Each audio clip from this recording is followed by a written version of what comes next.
Wah, lesu muring kowe. Wah.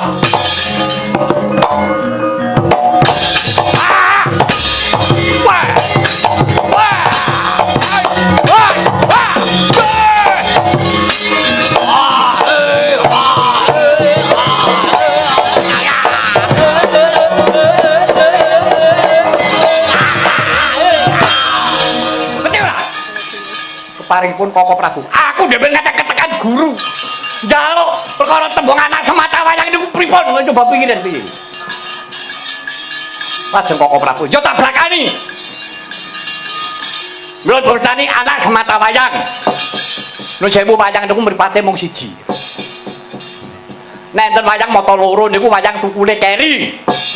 Sing dhisik niku wayang mripate mung siji. Nek enten buta matane loro niku buta sing keri metune. Ra ngono. Umume wayang kuwi mripate mung siji. Mula diarani anak semata wayang iki tegese anake mung siji til. Ora ning tunggale. Bener ora? Inggih kok. Lah iya bener.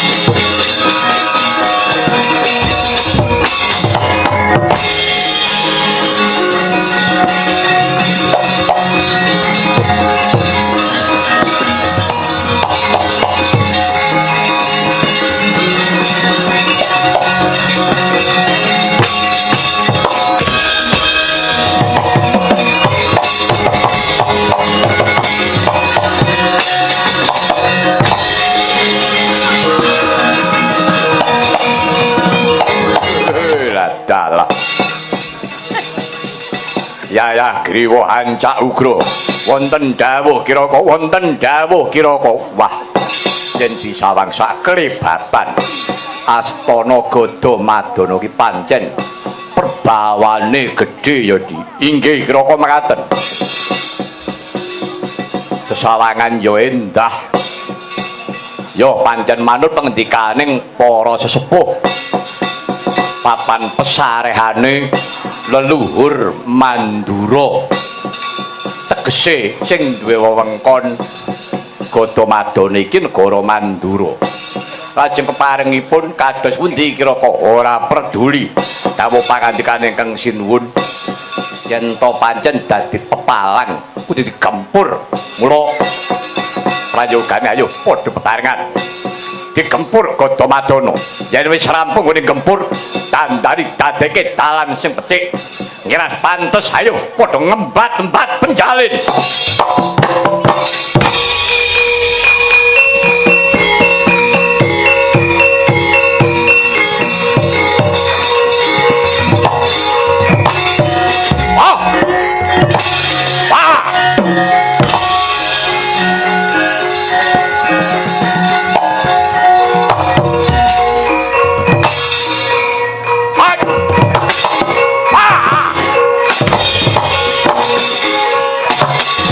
Wah!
karing bawana langgeng. Ora nyono ora ngira babar pisan. Astana Gada Madana kok dirusak kawan para raseksa. Klebeting gendera iki para wadyabala traju tresna, ora pati ndugamana. Eneng lakon apa iki? Para raseksa, mandheka dhisik. Aku kang ngreksa Gada Madana. Aku putra Dwarawati. Aku Resi Gunadewa.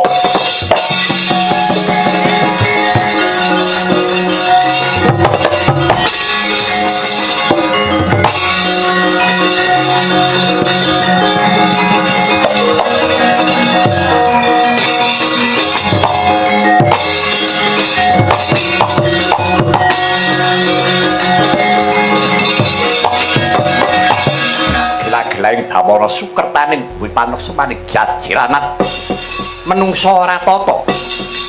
Rena dhisik mbon ngrusak wewangunan. Sapa kowe? Wah. Wangune juru kunci kowe. Mripat piye ora kena kanggo nyawang sing barang sing becik. Ngrusak uni-unimu metu ora ngepenake ati. Nyata yen pancen bawur mripat mas pajakna putra Dwarawati. Purtane Kanjeng Rama Prabu Sri Bathara Kresna. Aku ingkang ngreksa Gada Madana. Resi Gunadewa aku. Wah, lah dalah. Resi Gunadewa, yo. Sapa kowe? Prajurit Traju Tresna. Aku Tumenggung Kumbara Nangga. Gunadewa. Wis dina iki. Kowe aja samar, aja kuwatir. Aja kowe sumelang yen to bakal rusak Gada Madana. Nadyan to iki ketoke dirusakne bakal didandani. Bakal didadake dalan bener saka Traju Tresna tekan Dwarawati. Terus mak bathok mata melorok ora ndedelok. Ora ngerti marang sejarah, ora ngerti marang lelakon. Gada Madana iki papan pesarehaning para leluhur. Aku ngerti. Ratumu ki mung nuruti saka karepe bojone. Ning banget gone bodho banget gone ora ngerti marang pasemon. Yen to sejatine Kakang Setija kuwi ditampik karo bojone.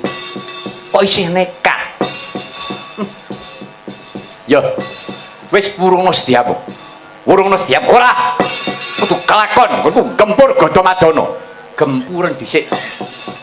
Gunadewa. Wah, lah dalah. Ngemping lara nggih njapat iki marganing patimu.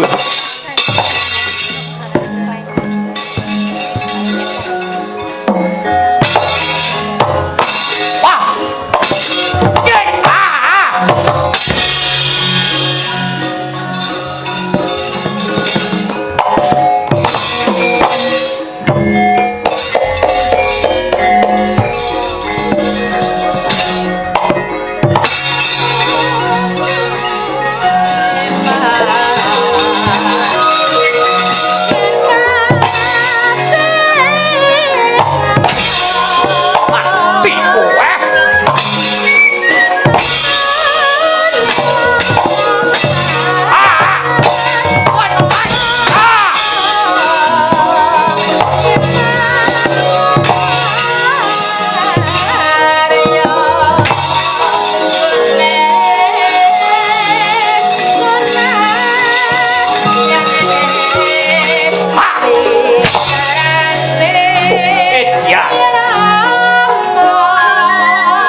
What? What?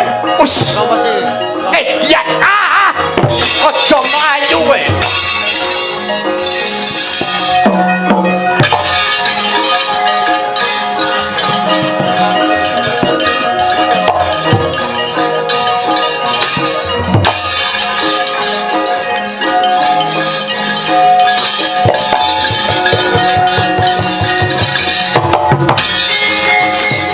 Wah, koyo pamer keris. Kerismu mung sak godhong pari. Wetamake dadaku bengkok. Coba nang kate-kate. Yo.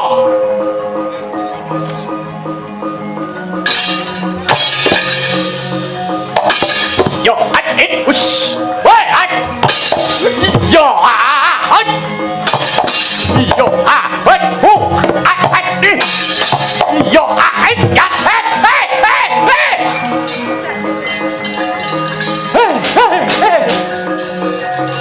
Pikiran.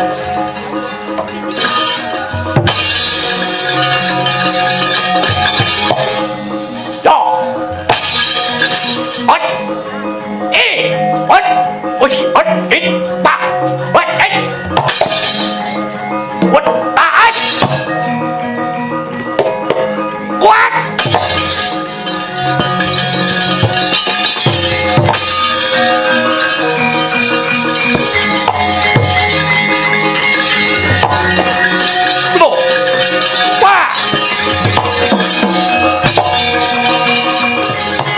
Ijen tanpa ruang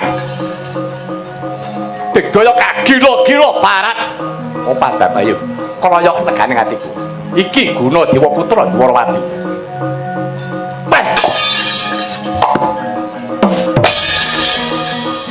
loh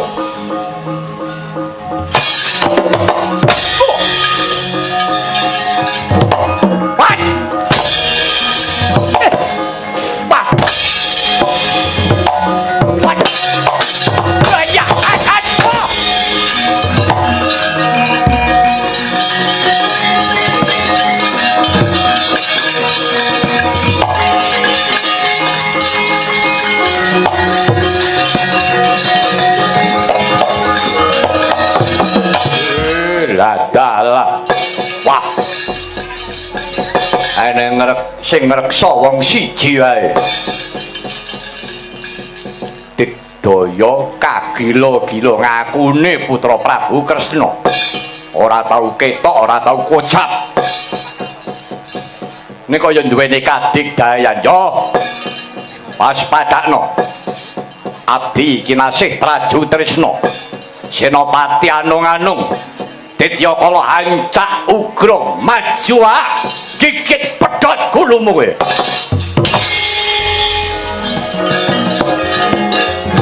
Wah.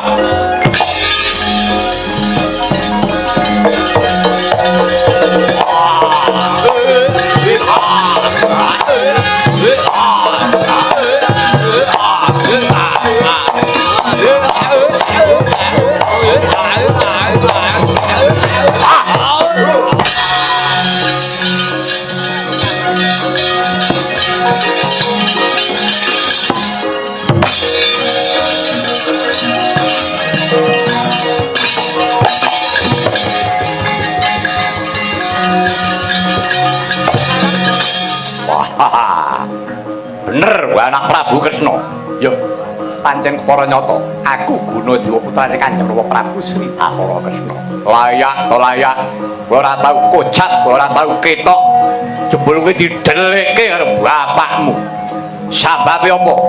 Rupamu bagus, jebulane kowe iki duwe buntut.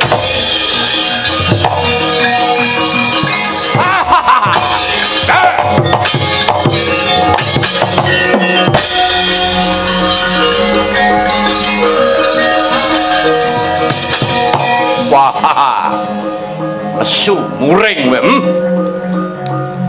Wah.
dinira Bandayuda. Nggih. Raden Gunadewa tanding kalawan yaksa Traju Tresna dadi ancak ugra. Gineket janggane nggih Sang Gunadewa. Gugur nemadyaning palagan.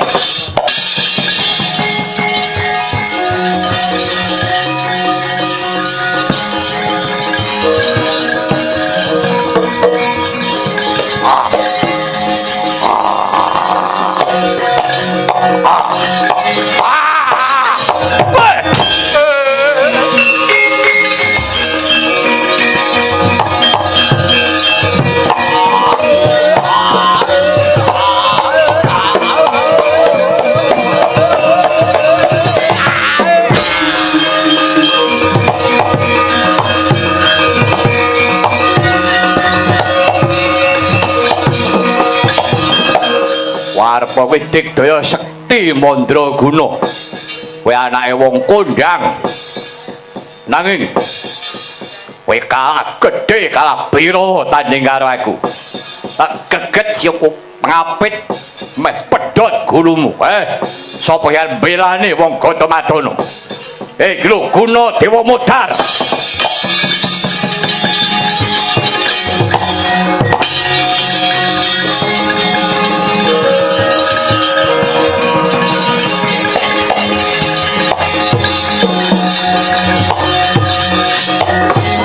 Sang Gunadewa gugur madyaning palagan. Rikala semana nata Mandara Prabu Baladewa dawuh kelawan Sagung para senopati miwah para sentana. Kalamun to yektine Sang Prabu Baladewa supena.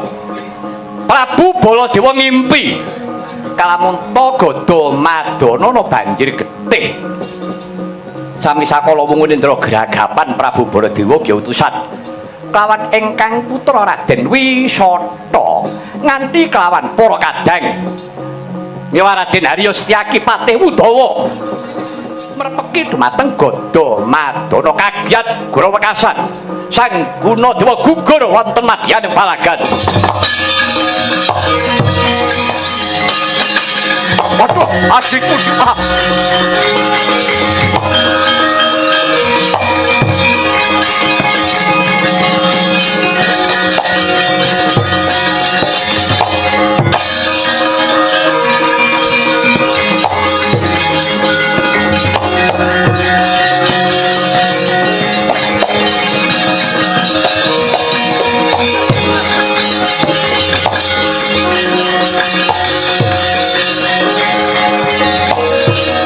Adikku Gunadewa supaya ora ketemu bareng pun Kakang Praptana Gadamadana kok malah pun Kakang nyumrupi si Adi wis temekaning pati.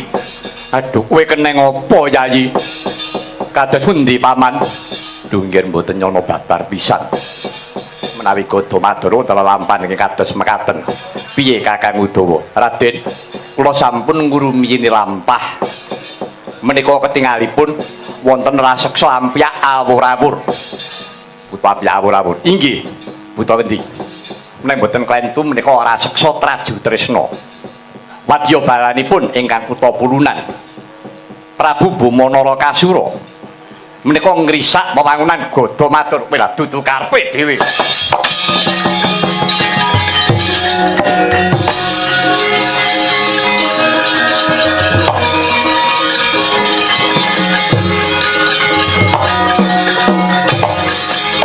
Wah. Eneng bola teko meneh. Sapa iki? Lekna mripatmu gatekno gobok. Putra Mandura putra Prabu Sri Baladewa Riya Pambutulan Raden Wisata. Sapa? Aku Abdi Kinasih Traju Tresna Maudara aku. Ayo. Kowe aja ngrusak Gadamadana.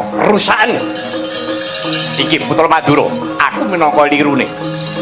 Aja kadangku si Gunadewa. Ayo, aku pisan belakno. Ah, ngemping loro genjah pati wah.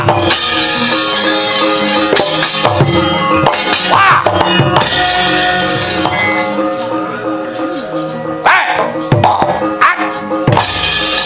Loh. Ah. Wah. Wah.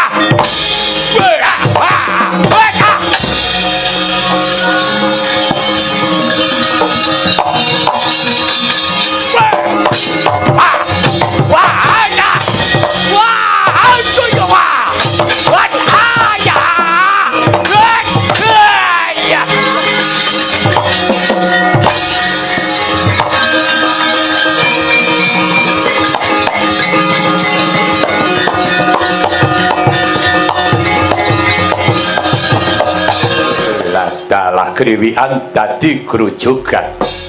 Wah, malah konangan karo sing duwe bawah. Yo maju tatu mundur ajur. Para prajurit sing kira-kira ora iso nyembadani karo wong Mandura-Mundura. Ayonane Dewas padakno. Dedya kala yayah griwa maju tabrak dong bandengan ya.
Setan sapa iki?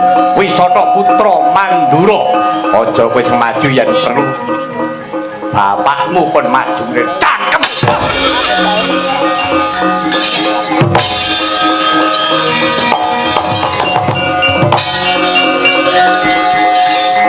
Wah!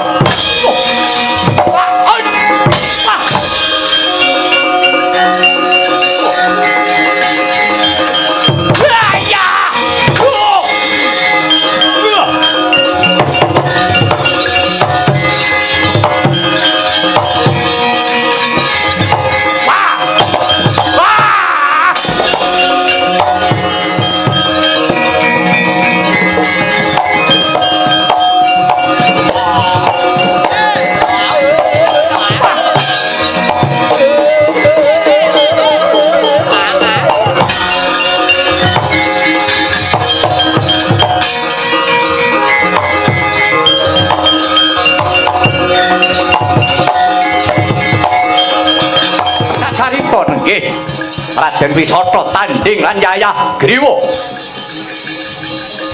kineget janggane sami sakala sirna margalayu sang Wisata.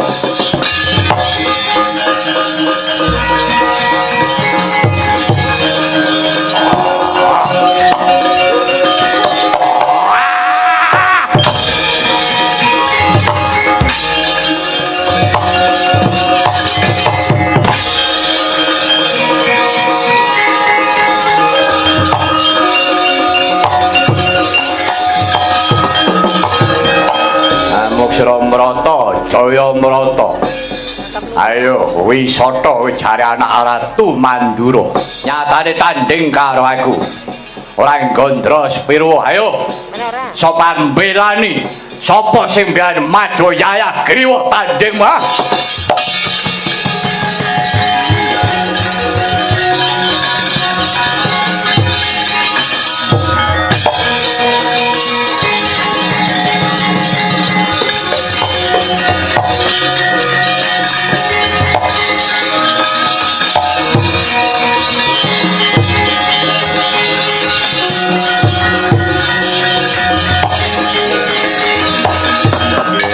Mas Wisata mboten nyana menawi andika ngantos gugur madyaning palagan. Piye iki Kakang Udawa keparingipun kados pundi? Aja nganti suwen. Matur lawan sinuwun Mandura. Atur napa anane lelakone Gada Madana iki sedika Raden.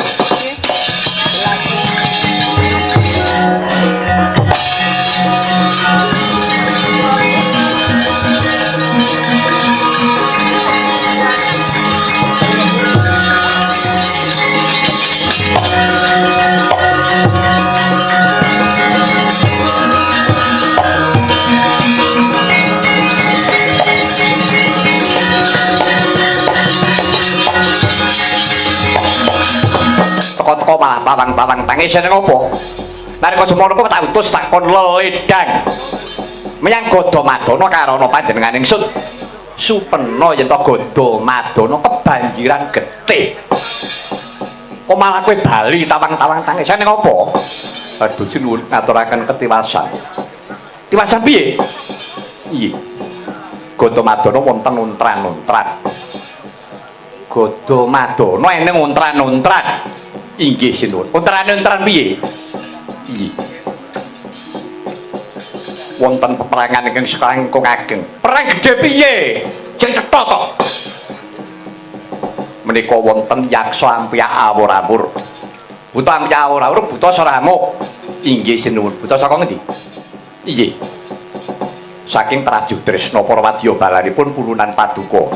Anak kula pun Bama Narakasura.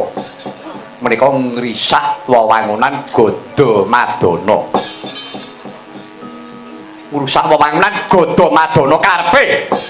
Manut pawarta ingkang kula tampi, Godamadana badhe pun radenaken.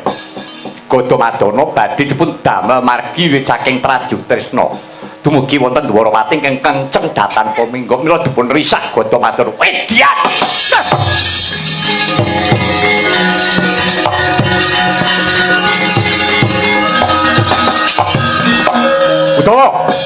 Udawa. Wonten dawuh. Apa cangkem iki bisu bae? Ora yo ngerti to. Yen to Godamadana kuwi tetha yen to tinggale para leluhur kuwi pesareane para leluhur Madura. Sing yo wilayah kuwi Baladewa. Lah kok iki yo meneng bae kasmu ki piye? Aduh sinuwun. Sampun boten kirang-kirang malah dinten mriku ngaturaken ketiwasan. Tiwasan piye? Menika ingkang putra Dwarawati Raden Gunadewa menika ngemutaken kaliyan para yaksa dados peperangan ingkang putra pun Gunadewa dumugi ning Sirna. Gunadewa mati. Inggih. Kalebet putra paduka. Anak kula pun Wisata nggih tumut ngayon wonten madyaning palagan gugur pun sirnakaken kaliyan para yaksa Prajurit. Bajingan elek. Hei!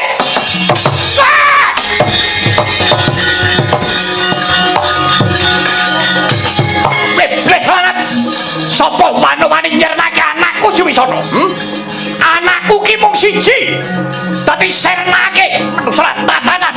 Ayo bapane ayo nono. Ki lho Baladewa iki. Baladewa pelano pisan. Wah. Wah anakku.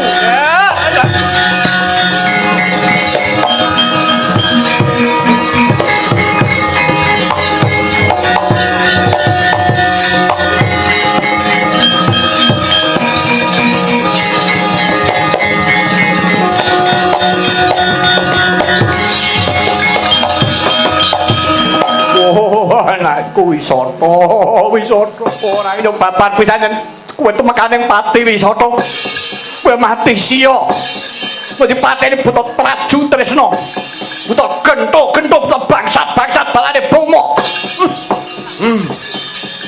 itu karepe dhewe yaki wonten dawuh mungsuhe Wisata sapa sak ngertos kula yaksa Prajurit Tresna jenenge sapa kathah sanget kula ngantos mboten apal. Cematene buta Prajurit Tresna. Inggih. Ruktinan kuna pane sing Wisata iki. Kabeh buta Prajurit enteki dhewe parat.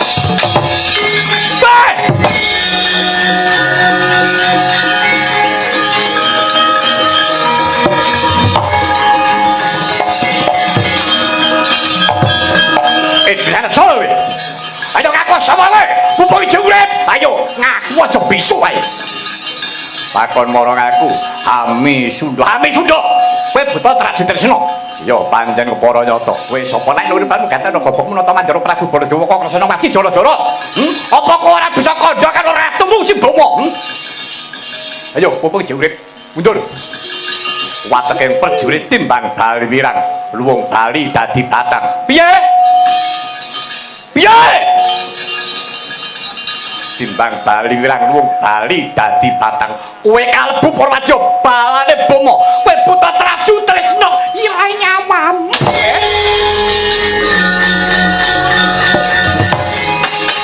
Ayo katokno butimu. Ora kala nyuruh ana ora gambar bedhat ora sekti.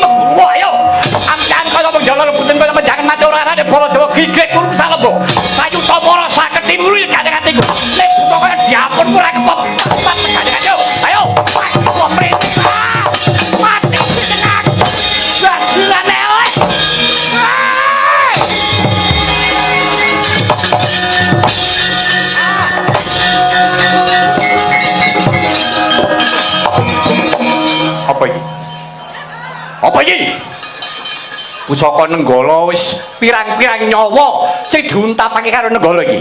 Klebu kowe iki. Suwe-suwene 5 menit kas boko. Kowe pengen ngrasake? Yo. Kepengin ngrasake Nenggala. Dublak Nenggala cangkemmu boko kowe. Ya iya. Ayo.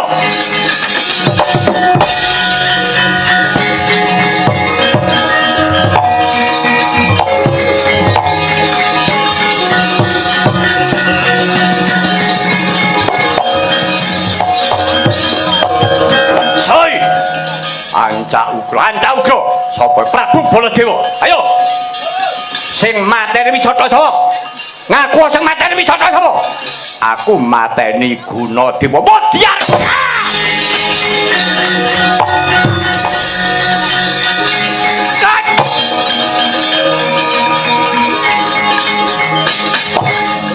Wawahi Nenggala cangkemmu kok kowe.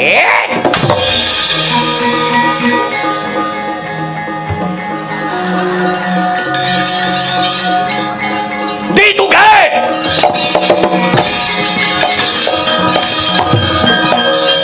Wah, ana wong sarahamu. Kowe sapa nata Mandura Prabu Baladewa kok Kresna mati Daladara? Sapa kowe? Buta bangsa telek sapa kowe? Yayah Griwa, Yayah Griwa.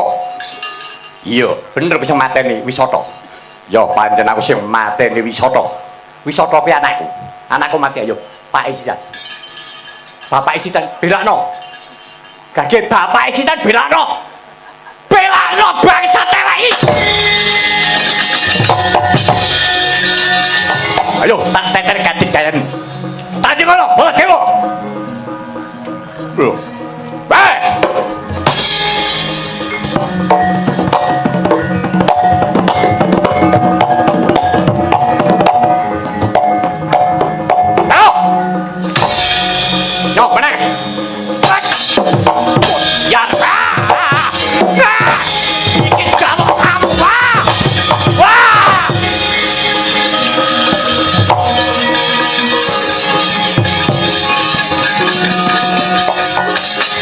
Maka Baladewa mau jungkake buta diapurmu, maka prakuat ngono ya. Kok diapurmu elek. Cuk.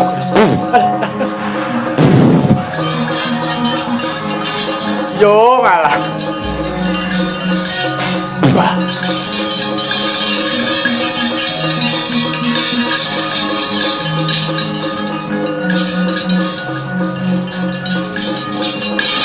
Oh.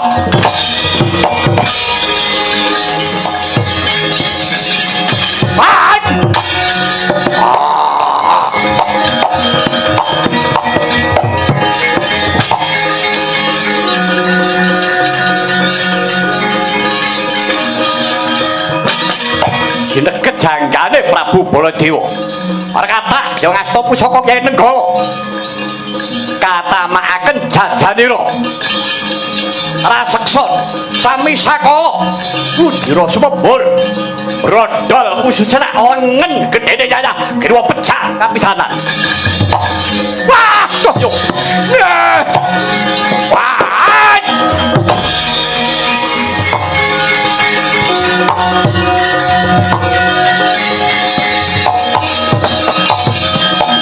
Ora sebo nyang neraka nyawamu sembah dramamu. Aja menek mau buta kaya dapurmu ayo. Ratumu Bomo kan maju. Bomo kan maju ora arane Baladewa mundur. Geger tamu juti.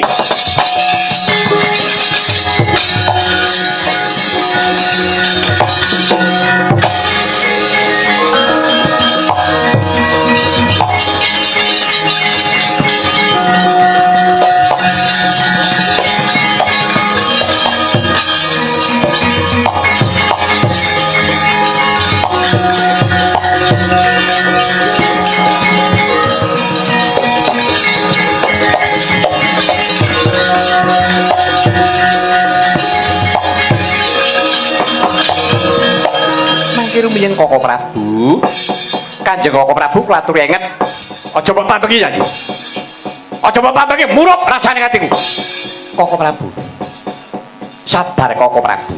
Ngladeni sabar. Sabar piye? Anakku mati kok sabar kowe piye?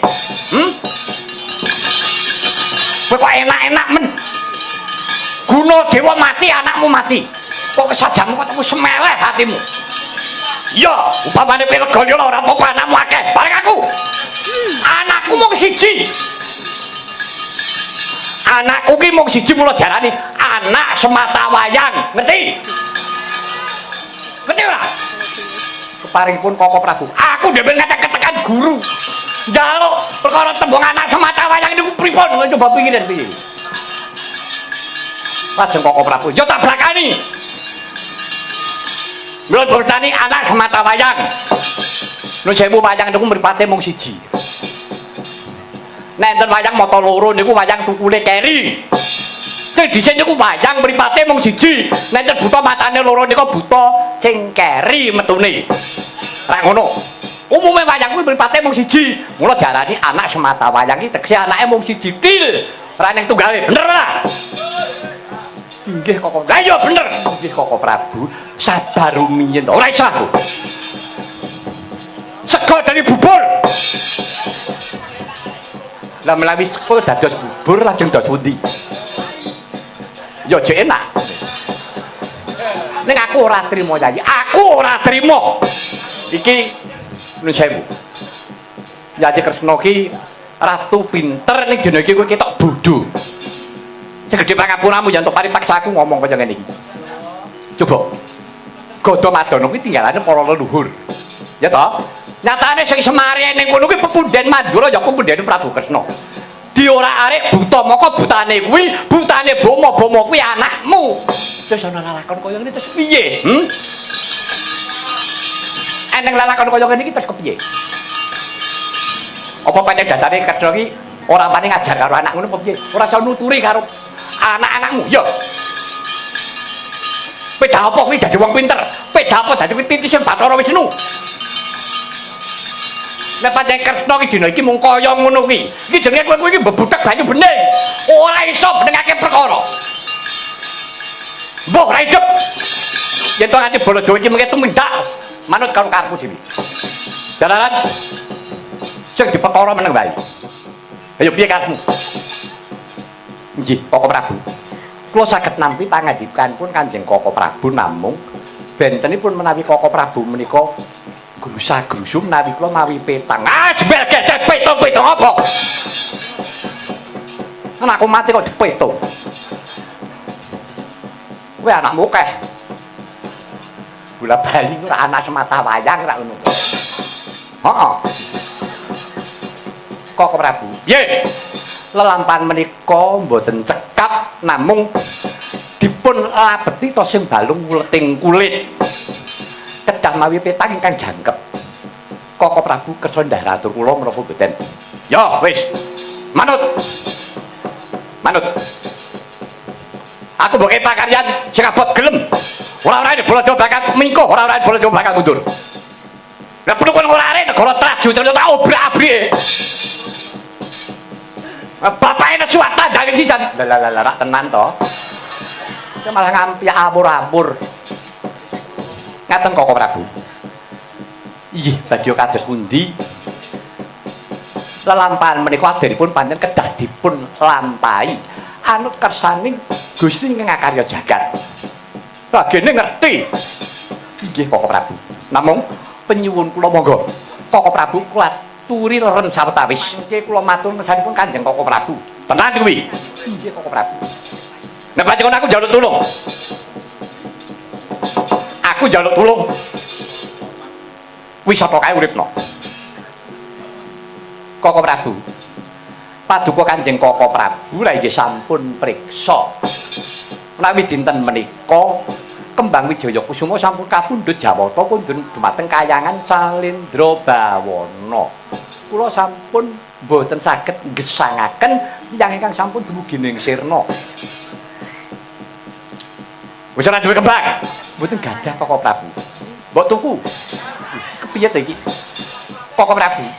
Menika sampun kepangen Bathara mekaten kula sampun nampi liru. Ngono. Nggih Koko Prabu. Kula pinaringan liru nggih menika pustaka ingkang wujud weda ingkang winastan Bhagawat Gita. Mengkono jadi. Inggih. Monggo Kakang Prabu. Ren sawetawis. Mangke kula aturi priksa. Ya, manut pun Kakang.